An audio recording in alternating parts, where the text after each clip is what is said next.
He's the fastest rider on the planet, and anybody in the pit area would tell you that. Checkered flag out for James Stewart, the perfect way to start the 2008 AMA Toyota Motocross Championship. Total domination. Nobody even came close to him this moto. Takes the lead as quick as you like. That was like a strike from a Cobra. It was out of nowhere. Number 7 just will not be denied this summer. He's the 2008 Motocross champion. James makes it look very easy. It is anything but easy. History has been made here at Steel City. A perfect 24 motos and 24 wins. Unbelievable, to go undefeated and all that, it's crazy.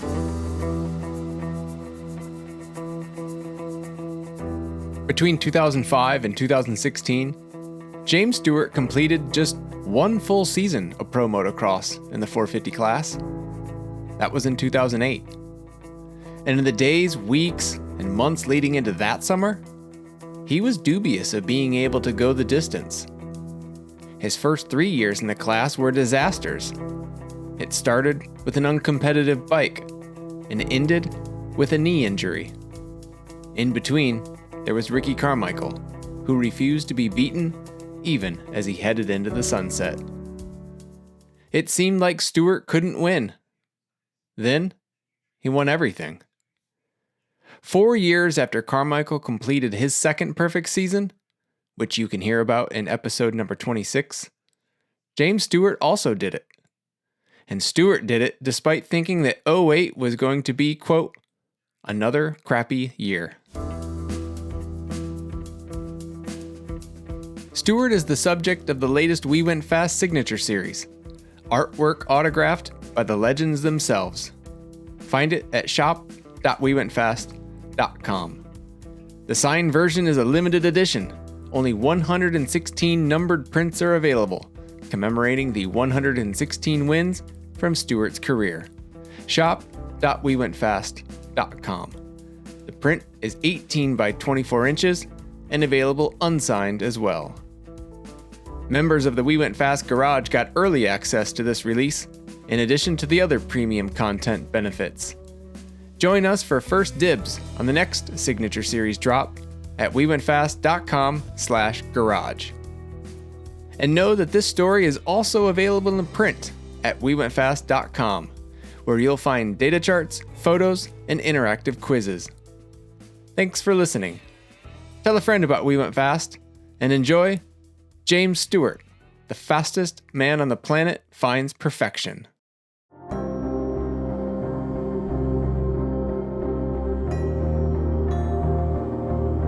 James Stewart told everyone he felt great. He was excited about defending his Supercross title. And he didn't believe a word that came out of his own mouth. The media on the other end of the conference call heard positivity, but they couldn't see the ice-wrapped knee and propped up leg in front of him. They also didn't know he had just returned from an MRI. It was December 20, and Stewart had dialed into a pre-season press conference and told everyone listening how great his off-season had gone, that he was prepared for round 1 of the 2008 Monster Energy Supercross Championship, which began on January 5th, just 16 days away. And it had gone well, until that day, when his front tire blew on a routine landing. He instinctively stuck out his left leg and tweaked the same knee that cost him the Pro Motocross Championship 5 months earlier. He knew his situation was tenuous, but he made the decision to race Supercross, even if he had to do it on one leg. And he wasn't going to tell anyone about it or make excuses. His withdrawal from the 2007 Pro Motocross Series still stung, and the cloud of mystery surrounding that recovery had worn thin. If he headed for an operating room now, it would be 10 months from the original injury until his fans saw him compete again. He couldn't believe he was still dealing with this. All because of a damn rock sitting in the middle of the track. The Pro Motocross Championship that got away.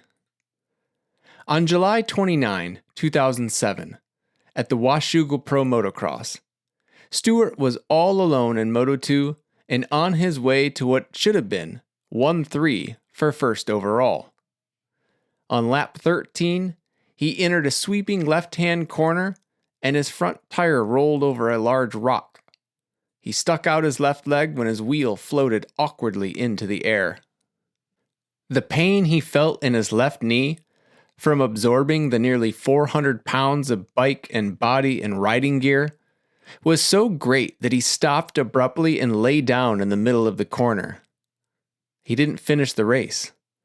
Stewart should have left Washington with a 31-point lead. Instead, he sat on the back of a medical cart grimacing in pain, his points lead down to just 7, and his championship hopes in question. 2 weeks later, he wasn't at the Spring Creek Motocross, and when Ralph Sheheen and Jeff Emig reported from the Kawasaki truck, they only had vague and obvious info to work with. Missing, and out for the week, and not sure for the rest of the series. In late August, Stewart officially withdrew from the series and opted for arthroscopic knee surgery, according to press releases sent by Kawasaki. On October 10th, 2 days before the US Open of Supercross, Kawasaki announced his entry into that off-season exhibition race. "My knee feels good," Stewart said in the press release. "It's probably feeling stronger than it has in a long time." After on-site practice, however, on October 12th, he withdrew. He insisted he was fully recovered, but not ready for competition. Then he hired Alden Baker, Ricky Carmichael's longtime trainer, who was available because of Carmichael's retirement. Considering all of the above, coupled with the fact that Stewart dominated the 2007 Supercross Series with 13 wins in 16 rounds, yeah, there was a lot of curiosity surrounding Stewart's Supercross title defense in 2008. James Stewart's 2008 Supercross season. James Stewart goes down in the first corner. James Stewart is on the ground, and Graham Langston gets a progressive direct hole shot. Stewart is almost dead last coming out of that first corner. Wyndham was down. Jeff Alessi was down. He made it to round 1, January 5th, 2008, and everything looked normal. Stewart set the fastest qualifying time and won his heat race. The mucky racetrack featured 6 left-hand turns, unfavorable conditions and layout for a guy that wanted to keep his left foot planted on the foot peg. Rewatching the 2008 Anaheim Supercross with sharper vision and knowing what Stewart dealt with, should we use hindsight bias to justify why he didn't make an effort to run down winner Chad Reed? In the first turn of the main event, Stewart said he got hit from behind. He ended up at the bottom of a pile. Looking back at the crash, did he tuck the front end in the left-hand corner because he didn't want to put out that leg? Either way, he rejoined the race quickly, caught up to second place at the halfway mark, and set the 3 fastest lap times of the entire main event along the way. The Speed TV announce team of Ralph Sheheen and Jeff Emig sounded beyond hopeful of a battle for the lead. "He's just getting warmed up," Emig said as Stewart did an out-of-the-corner triple no other rider was doing. Stewart was just 12 seconds back with 10 laps left. By now, anyone who followed the sport in this era had been conditioned to expect an all-or-nothing charge. "If he can reel him in, it will prove that James Stewart is back," Sheheen said. "He's the fastest rider on the planet, and any rider in the pit area will tell you that." But he didn't reel in Reed. He drifted 9 seconds further behind, finishing minus 21 seconds. On the podium, when asked about his race strategy, he said it was the type of track where those who push got punished, and he reminded everyone that he was the first to make a mistake. Was this a more mature James Stewart? One who didn't overdo it? A week later in Phoenix, Stewart qualified fastest again by an entire second and led every single lap of the main event for his 25th career win. Hard work pays off, was the external message. Internally, he suffered. His knee painfully popped in and out of its natural place with ease, and he couldn't hide his limp. He struggled to walk after the Phoenix round. Stewart's calculus for deciding whether or not he could make it through the Supercross season got so granular that he gathered all the track maps to see which courses ran counterclockwise. That is, which ones featured primarily left-hand turns. The series returned to Anaheim for round 3. It was a 1986-themed retro race that also featured a track design from that iconic year. The quirky peaked wall jumps were murder on his knee. Still, he finished both qualifying sessions second to Reed, but 1.4 seconds behind in session 2. He knew then that he was done. 1 hour before opening ceremonies, Stewart dropped the shocking news. I've been trying to suck it up every weekend, but every weekend it's getting worse and worse. My knee feels really unstable, and it's to the point there's nothing I can do about it except for get it fixed, he told Aaron Bates on Speed TV. Yet again, he was leaving a championship on the table while leading. This time, he was tied with Chad Reed. He had already done the calendar calculations. If he got it fixed now, in late January, then maybe he could still be ready to compete in Pro Motocross at Glen Helen on May 25th. 4 days later, an orthopedic surgeon in California sliced out a tendon from Stewart's own hamstring and used it to replace the torn anterior cruciate ligament in his left knee. The 2008 Pro Motocross Championship started in 4 months and 3 days. Silly season rumors. It's notable to mention here, before the gates dropped at Glen Helen, a terribly kept secret spread throughout the industry. Stewart was headed to San Manuel L&M Yamaha in 2009, and Chad Reed was out of a ride at the very team for whom he had just won the Supercross title. Like Carmichael's signing with Suzuki before the 04 Pro Motocross season started, Stewart's departure from Kawasaki for the 09 racing season was also done before the 08 MX season commenced, and his rumored new team raced only Supercross. Stewart didn't speak about it until he completed his obligations to his current employer, and when he did open up, he said Kawasaki simply never made him an offer. In 2022, long after retirement, he reiterated the story, but in more detail on his Bubba's World podcast. I got fired without knowing I got fired, Stewart said. I didn't leave Kawasaki. They didn't rehire me. James Stewart gets off the couch. Straight off the couch, huh? Straight off the couch. It's good to come off the couch and get a first win, Stewart told Aaron Bates from the podium after Moto 1 at the 2008 Glen Helen Pro Motocross. He said it again at the 12th and final round at Steel City Raceway. It was possibly a motivational catchphrase, like saying out loud something he couldn't believe himself. Working with Baker meant very little time sitting on an actual couch, but he truthfully didn't start riding a dirt bike again until 3 weeks before round 1. Exactly 4 years earlier, Baker brought Ricky Carmichael back from a knee injury in a similar situation, where they missed the Supercross season, returned at Pro Motocross round 1, and won all 24 motos. It was even a left knee, if that matters at all. But every human is different, Baker says. Experience is valuable, but it only goes so far, and he was also just 2 to 3 months into this new working relationship. With Carmichael, they had already been together for years. When Stewart first contacted me, Baker says, the first thing I thought was, here's a guy that I know has the most talent I've ever seen, for sure. But what about the work ethic? What about the rest of the commitment? Stu had every potential to win everything, but he was volatile. He could go out there and push that limit more than what he should, and it could be over.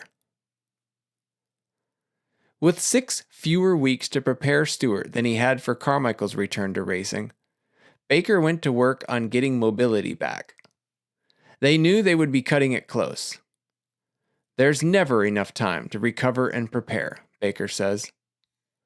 Stewart's knee responded well, and Baker said Stewart stayed focused, determined, and worked diligently.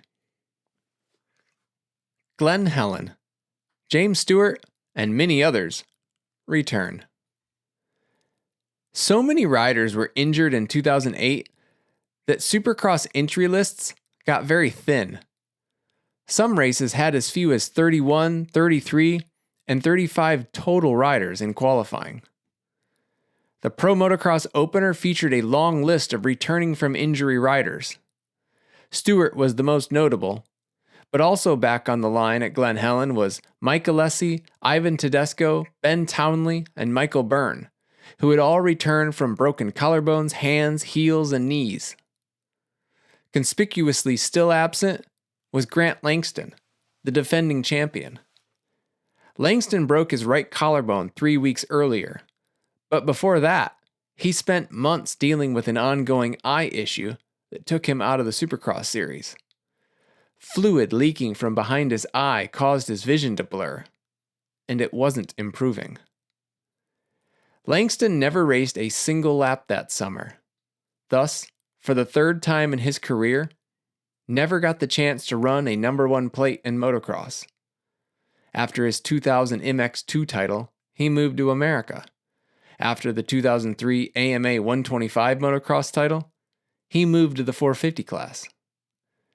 On an unseasonably cool day, jackets and winter hats cold, Stewart led every single lap of both motos, dominating so convincingly he made all the riders mentioned above wonder why they returned at all. In the opening moto of the season, Stu's first 5 laps were faster than any other rider's fastest lap. Even coasting at the end, he still won by nearly 17 seconds. There it is. The knee is strong. Bubba is back. There is no doubt about that. James Stewart, he's back at a great fitness level. The riding, the rhythm today has just been superb. Here we go again. At the Hangtown Motocross Classic 1 week later, the track ran in reverse direction for the first time ever. Stewart hole shot and left the pack behind. The one moment of excitement was when he survived cross-rutting a jump. The rear end of the bike drifted sideways while the front end dove straight down. His suspension absorbed the awkward landing and he tapped into his training to muscle everything back into place. He rode on as if nothing had happened. In Moto 2, Stewart came out of the first corner 3rd and quickly passed Ivan Tedesco. At the top of a long downhill, he yanked a tear off, drag raced Davey Millsaps to the bottom, and went around him on the outside. For the 2nd race in a row, he led every single lap, but, more importantly, for the first time in his career, he won 2 consecutive 450 overalls. Round 3 at Freestone in Wortham, Texas, was the first event to run in real heat. The temperature hit 93 by the first 450 gate drop, but for Stewart, it felt like another day at home in Haines City, Florida. Alessi led the first 5 laps of Moto 1, which ended up being the most consecutive laps anyone not named James Stewart led all season. Even though he had to pass Alessi twice, Stewart fell on lap 1, he still won by 18 seconds. By this point in the summer, Stewart was already looking for ways to challenge himself, like trying to turn 2 distantly placed sand rollers into a double jump. And he did it while passing Millsaps. He landed brutally hard, but still made the pass. "I wanted to make it good for TV, and that's exactly what I did," Stewart said months after the season ended. "When I came up short, I was laughing. That got me all pumped up. I was excited. I said, let's go chase Alessi." Alessi continued to be the only rider to prevent number 7 from streaking across the lap chart table. Stewart led 31 of 32 laps at High Point and 29 of 32 at Thunder Valley, where Moto2 ran live on Speed TV and at night under the lights. Redbud and the start of a second streak. The AMA official didn't want to hear Mike Williamson's excuses about setting sag or waiting on his rider to emerge from a motorhome. The number 7 Kawasaki, along with its rider, arrived late and violated the new for 2008 staging area regulation. Riders and their bikes had to be in the corral 10 minutes before gate drop. Stewart, who earned number 1 gate pick for being fastest qualifier, 1.1 seconds faster than Alessi, had forfeited his gate position. But he wasn't alone. Andrew Short also showed up late. They selected their gates after the 38 other riders. Williamson, who took over as Stewart's mechanic in May 2007, laughs about the irony of the situation given that Kawasaki was the team parked closest to the starting line. He took a verbal thrashing from Big James Stewart Sr., Stewart's dad. Lesson learned, Williamson says. I was the first person in the staging area for the rest of the year. In 2024, that cutoff time is 20 minutes before the race start. 40th gate pick didn't make much of a difference in the end. Stewart was third coming out of the second corner, and on lap 2, he made an aggressive pass on the leader, of course it was Alessi, through a steep banked right-handed sweeper that nearly forced Alessi off the track. They didn't touch, but Stewart came in hot and hard. He won by only 12.2 seconds. Stewart didn't think much of the pass until his mother advised him to apologize for getting too close. On the starting line, Alessi and Stewart found themselves gated right next to each other. In a 2008 Racer X Show podcast, Stewart said he leaned over to say sorry to Alessi, but unexpectedly got an earful. You try to take me out every time, Stewart said he remembers Alessi chirping. Alessi may have been trying to remind Stewart of the aggressive pass from Moto2 at Thunder Valley. Stewart now is applying, a little mistake by Alessi. Not quite there. James couldn't quite get that inside avenue. He pulled out as much as a 15-second lead over Alessi in the opening moto and then backed it off and cruised home. Now he's working for it and sides through on the inside. Takes the lead as quick as you like. Unbelievable. That was like a strike from a Cobra. It was out of nowhere. James Stewart seen an opening and just absolutely hammered the throttle. I don't know if he was trying to intimidate me or make me afraid of him, but it didn't work out, Stewart said.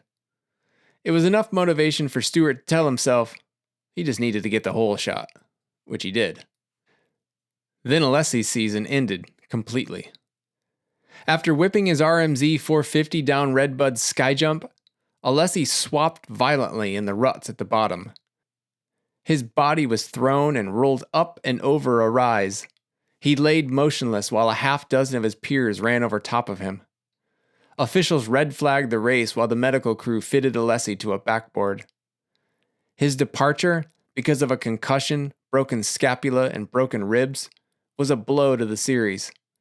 He had taken 8 hole shots within the first 11 motos of the season, and was the only rider other than Stewart to lead a lap. When asked for an interview to discuss racing with Stewart that season, Alessi politely declined. I don't have much to talk about the 2008 season. Stewart was now completely unchecked and unchallenged, and he led every single lap for the rest of the season.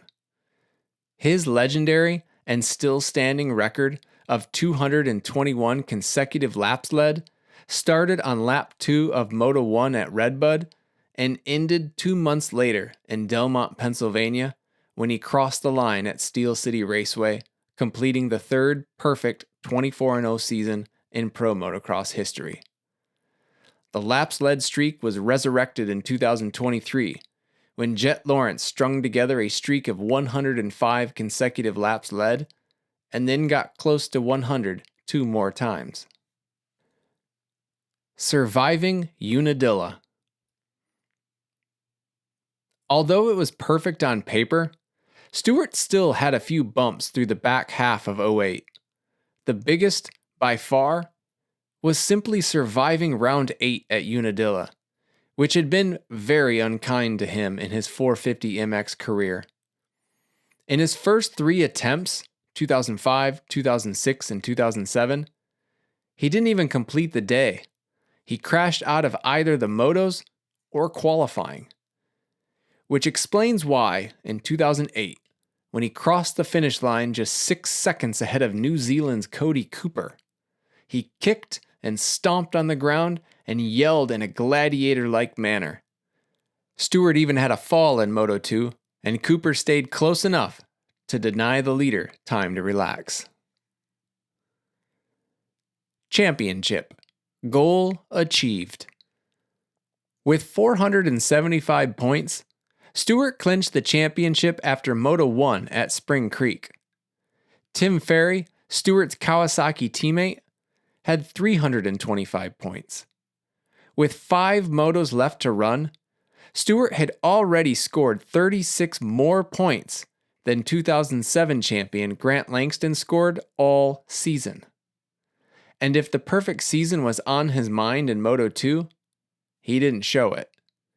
The ultimate goal, the championship, had been completed. The fun began on the starting line for Moto 2, where he wore a jersey with a giant number 1 on the back. Ferry made a joke about how he was going to protest Stewart for the breach of regulation. This actually is allowed, but only in special circumstances, such as this. Otherwise, jersey numbers must match the bike numbers. Then, Stewart completely uncorked anything that he'd bottled up in preservation to focus on winning the title. Thinking back to January and the surgery, he genuinely thought 2008 was going to be, quote, another crappy year. But now the mission had been accomplished. He could race for himself, and he beat Michael Byrne by 1 minute and 10 seconds. It was kind of cool just to hang it out and not really have anything, so what? If I fall, I fall, he said in an interview after the race. For Williamson, the mechanic, the motos that followed the championship only got more stressful. All everybody was talking about is if you could go 24-0. So it was kind of like, yeah, we won the championship, but we're really not done. You didn't get time to relax at all. It keeps you up at night a little bit more. Did I do this? Did I do that? Can I do this? Can I do that? You're just trying to over-prepare.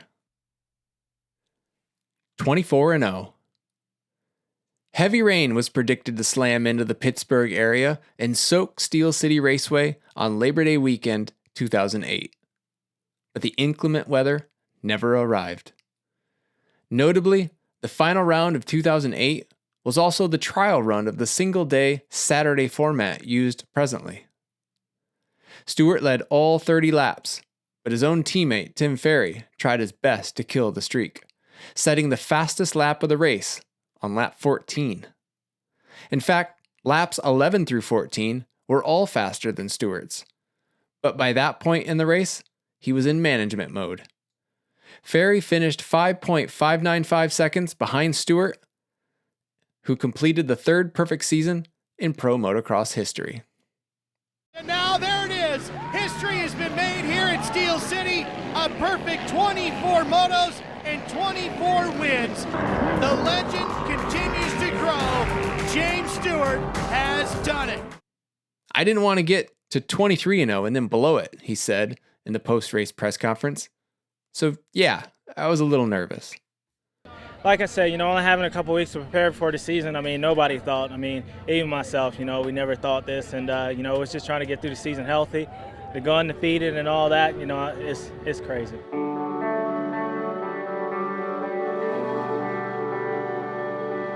Frozen in time. Because L&M Yamaha raced only Supercross, Stewart's laps led, moto wins, and overall streaks ended after the perfect season. On May 2nd, 2009, he won his 2nd Monster Energy Supercross Championship, and that same month, Chris Palmer released a feature story on Stu for ESPN, the magazine. I've never been afraid of anybody, and I will ride on the edge if I have to, Stewart told Palmer. Honestly, I don't think people want to deal with what it takes to beat me. Nobody is willing to go to that level. It's true. And even though Stewart never won another championship, what he continued to do for years afterward is why we still call him the fastest man on the planet.